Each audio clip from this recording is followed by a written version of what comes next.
दोस्तों, हरियाणा की 10 लोकसभा सीटों के लिए बीजेपी ने अपने सभी उम्मीदवारों का ऐलान कर दिया। वहीं कांग्रेस की तरफ से आम आदमी पार्टी के सुशील गुप्ता का टिकट 75 की सीट से फाइनल किया गया है। बाकी सभी 9 सीटों पर चर्चाएं चल रही हैं। 3 सीटें हैं जिनके लिए कांग्रेस को काफी माथापच्ची करनी पड़ी है, काफी सोच विचार करना पड़ रहा है। उन सीटों का नाम है करनाल, फरीदाबाद और गुड़गांव।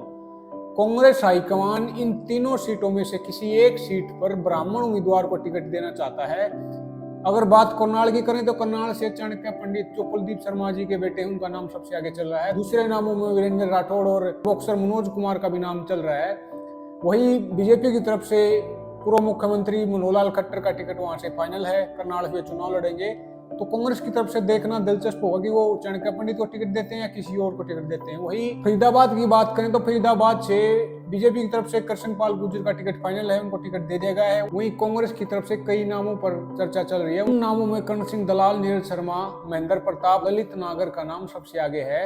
हालांकि कांग्रेस की तरफ से कर्ण दलाल और महेंद्र प्रताप का नाम सबसे आगे चल रहा है, लेकिन अगर करनाल की सीट से चाणक्य पंडित को टिकट नहीं दिया जाता है तो फरीदाबाद की टिकटें कांग्रेस की तरफ से नीरज शर्मा को दी जा सकती है। हालांकि दैनिक भास्कर ने फरीदाबाद लोकसभा के लिए हाल ही में एक सर्वे करवाया था जिसमें ललित नागर सबसे आगे थे। उन्होंने नीरज शर्मा को पछाड़ करके पहला स्थान हासिल किया था।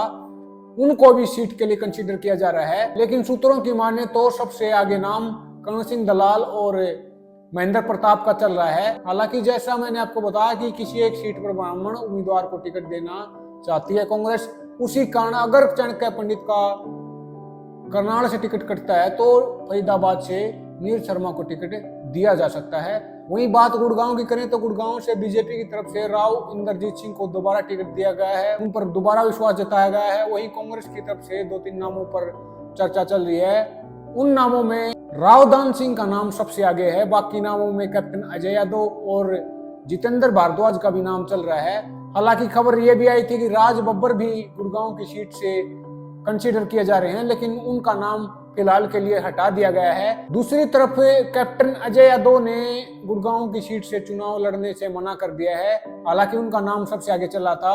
वही जितेंद्र भारद्वाज को भी गुड़गांव की सीट के लिए कंसीडर किया जा रहा है। अगर कांग्रेस की तरफ से करनाल से चाणक्य पंडित को टिकट नहीं दिया जाता है, उसी तरह फरीदाबाद से भी नीरज शर्मा को टिकट नहीं दिया जाता है, तो गुड़गांव से जितेंद्र भारद्वाज का टिकट फाइनल कर दिया जाएगा। हालांकि करनाल की सीट के लिए सबसे आगे इस रेस में चाणक्य पंडित का नाम है। सूत्रों की माने तो चाणक्य पंडित का करनाल से टिकट लगभग फाइनल हो चुका है, उनका नाम लॉक कर दिया गया है। हालांकि रावदान सिंह को भिवानी महेंद्रगढ़ की सीट के लिए भी कंसीडर किया जा रहा है।